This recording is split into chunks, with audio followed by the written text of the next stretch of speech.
You want to work in the relationship, but your wife, your spouse is not in the same page. What are the areas or what are the ways that you should be working and not working on it? One is not to want and allow anything to happen within the relationship. One is especially if you have realized, okay, I've been the one that is on the wrong because I have telling you like look for the areas where you have been enabling for this to happen, or you have created this relationship to fail, and then you wanted to overcorrect and allow everything to happen. No, that's not the answer. It's not like, okay, be a doormat, now it's my turn to suffer. That's not what God wants us to be when He says put in the other cheek, because it's not about putting your dignity below. Okay, so that's not one area. The other one can be like wanting to be everything fair. Okay, well, I'm not going to go into this relationship and say, okay, now everything has to be fair. If I do this, she has to do this, or if I do this, he has to do this.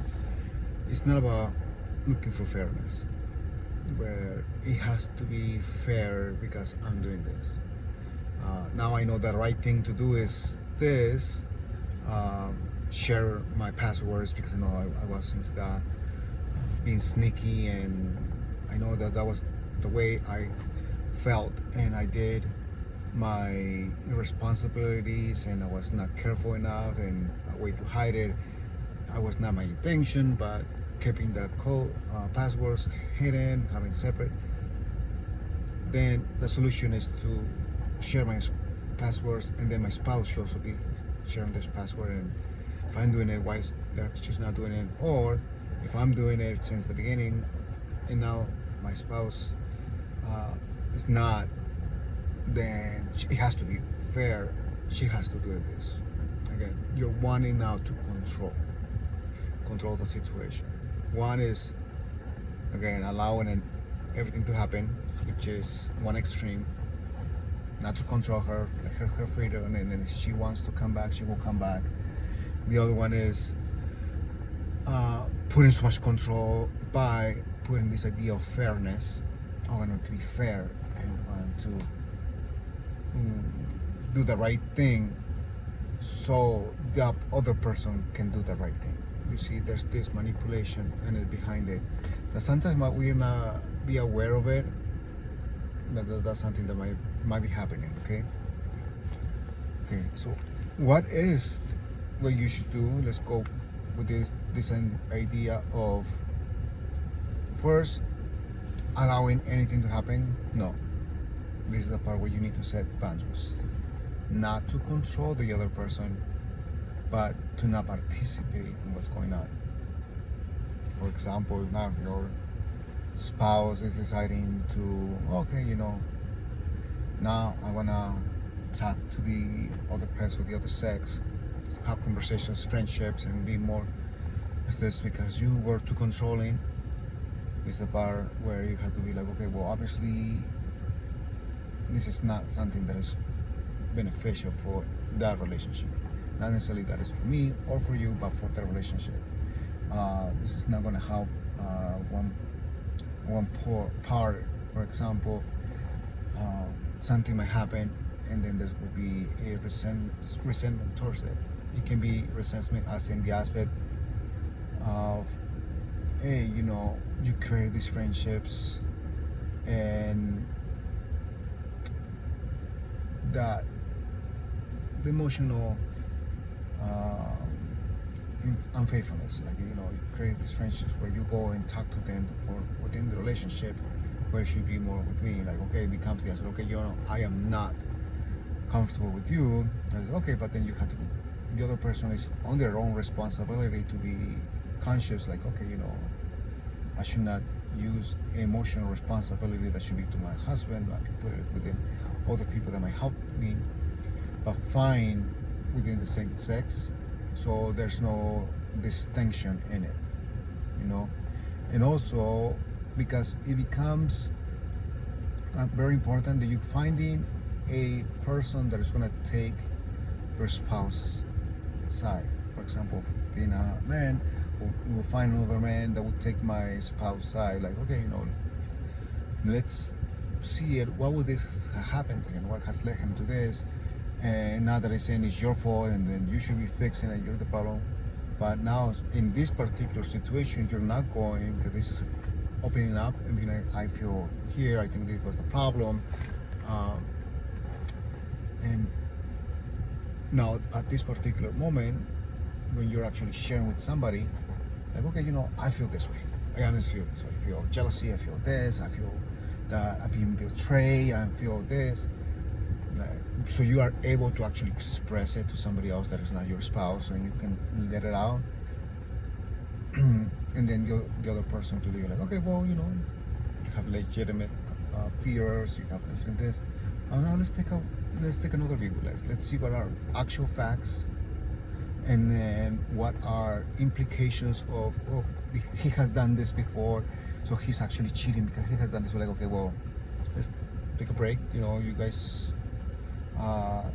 coming back, or not necessarily, let's not put it with cheating again. Let's just put it more like laziness. He's going back to being lazy and that, and I know that he's going back to his own ways of not being there for me, for the kids.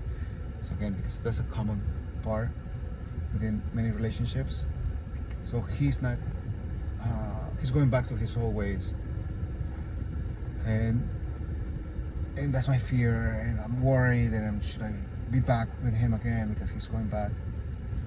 So you are actually it's okay to let those out with an intimate friend, but that job of the intimate friend, and this is something that you should ask them. If they're not there yet, they're probably most of the times they want to console you. It's like, okay, I actually want to do this, and I want you to challenge me. I want you to give you this information. I want you to challenge me on the aspect of what are facts and what are not truly happening, so I can actually have an idea of better how to handle this. And then that will be a really good emotional support. It has to be within the same sense. It's like, hey, maybe think of it this way. Like, you did have said like that he always, when there's a lot of projects, parties, and there's house unorganized, that he struggles. Like, maybe it's not that he's this, but he hasn't learned the idea of organizing. This is not the idea of prioritizing. He hasn't learned that. And maybe he wants to make you happy, like he has said it, but he does not know how to do it, so he stresses out, and then he tries one thing and stresses him more because you're not happy. And then it's not about you, about this particular issue. It's like, you're just going through this other struggles that you're going through that you haven't talked to him about it. So maybe can it be that, think about it that way, and then you figure out how to bring it up to your spouse. Like, hey, I know that we have this party going on. I know that your project going this, and we have the party coming up.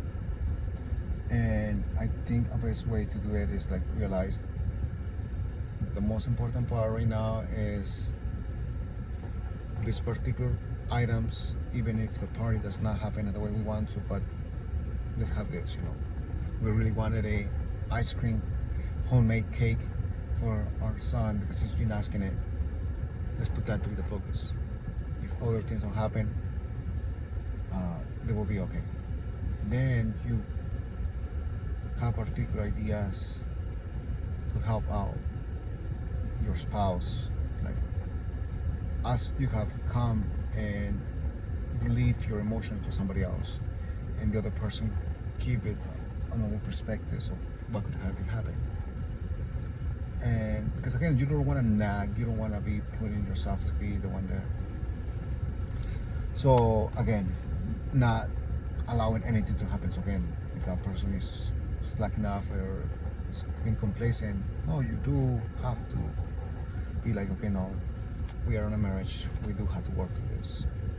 Again, certain boundaries, like within myself, will be like not talking to opposite sex to come up with this emotional, because it will be an emotional bonding. that it can be with your with the same sex, so that way the emotional bonding does not lead to anything else, and it becomes a helpful guidance into iron sharpen irons so it can help your marriage. Now the other one is not everything fair on gas. Now I want to control my spouse. In that case, what is it you're gonna do? For example, okay, like I was talking the password. This is the part where you're gonna say that, hey, you know, I'm gonna share it because I want to be able to say, hey, I know what I've done, struggle, and I want to do this because I want to be honest. I want to do this so she feels comfortable, even if she does not wants to share her. Well, I'm not doing it so I can get her to share her password. It's more like for me. Obviously, it will be an invitation. That's where you are making the invitation to the other person. It will be to the other person to feel comfortable at one time, to be like, hey, you know, where it is a process for the other person to trust you. So you don't demand trust. You give trust, and then you leave it there for the other person to decide what they're gonna do. Don't get hurt. Be as like, okay, you know, I am at this particular stage where they're not trusting me. Okay, that's where I'm at right now. I'm not gonna do something to purposely get and then demand the trust. Because you wanna do something to get trust. Obviously, you trying to be honest. You're trying to do the stuff, so you're actually you're trying to get the trust of somebody else, because you know something trust is gained. As in the friendships that you are there, you're at the beginning, you're not sure what to share, but as you figure out that they're a trusted person, you're gaining the trust. They're trusting you, and be able to share one another. So that's the process where you are, but it becomes within the process, and it's up to the other person to decide when they are ready. So there's the difference where you have to go on things being fair, where it's not become a manipulation. Okay, so this is another area. So like when you're working and the other person is not ready there yet, what can you accept and you're not accept? So let me know. Maybe there might be other questions, concerns, like, oh, what does that mean, or how can I or I don't know, I was not thinking about that. You might see as in consoling. So make a comment, subscribe to help me out to see how can I improve, make some suggestions, and yeah, like it if it will be a lot of for me to know that there's some people that are enjoying this. But again, it is part of trust. It's part of the process. Okay, God bless you.